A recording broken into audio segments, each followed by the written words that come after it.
રાજકોટ જિલ્લાના ધોરાજીમાં નજીવા વરસાદમાં નવા રોડની હાલત કફોડી બની હતી।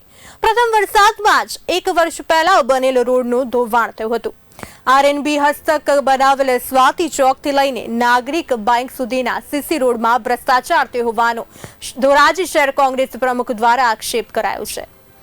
શહેર કોંગ્રેસ પ્રમુખ દિનેશ વોરાએ આક્ષેપ કરતા કહ્યું કે ભાજપના સ્થાનિક આગેવાનોની મિલીભગતને કારણે કોન્ટ્રાક્ટરે નેવે મૂકી અને રોડનું કામ કર્યું છે।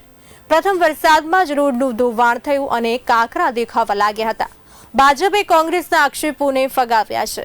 ભાજપના શહેર પ્રમુખે કહ્યું કે કોંગ્રેસ માત્ર આક્ષેપબાજી કરે છે તેવું જણાવ્યું હતું। જે આરએનબી નો રોડ પસાર થાય છે એ રોડ આશરે 6 માસથી આજે બનાવવામાં આવ્યો છે। આ રોડની અંદર અનેક જગ્યાએ ગાબડાઓ પડી ગયા છે અને ભ્રષ્ટાચાર થયો હોય તે બાબતે અમોએ લેખિતમાં રજૂઆત પણ તંત્રને કરેલ છે, પરંતુ તંત્ર કોઈ દરકાર લેતું નથી અને કોઈ તપાસ પણ કરતું નથી અને જે કોન્ટ્રાક્ટર છે એને છાવરવામાં આવી રહ્યો છે।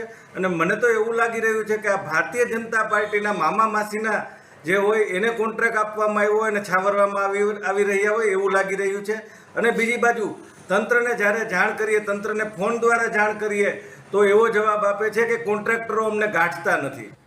ધોરાજીમાં નવો સીસી રોડ બન્યો છે તે લગભગ આશરે 1 વર્ષ થઈ ગયેલી છે અને ત્યાં જ્યાં પણ સીસી રોડમાં ખામી હશે અને થઈ છે તેના માટે અમોએ ડેપ્યુટી કલેક્ટર અને આરએનબીના અધિકારીશ્રીને પણ રજૂઆત કરેલ છે અને જ્યાં આવું કંઈ હશે ત્યાં જે પણ કોન્ટ્રાક્ટ છે, જેનો કોન્ટ્રાક્ટ હતો તેઓની પણ અમે જાણ કરી અને જે કાંઈ આમાં કોઈ પણ નબળું કામ થયેલ છે તો ન ચલાવી લેવા માટે અમોએ આરએનબીના અધિકારી, ડેપ્યુટી કલેક્ટર અને કલેક્ટરશ્રીને રજૂઆત કરેલ છે અને એમાં કોઈ પણ જાતનો કોઈ ભ્રષ્ટાચાર થયેલ નથી અને જે કાંઈ કામ નબળું હોય તો તેની સામે અમોએ તત્કાલ રીતે ડેપ્યુટી કલેક્ટર અને આરએનબીના અધિકારીઓને જાણ કરેલ છે।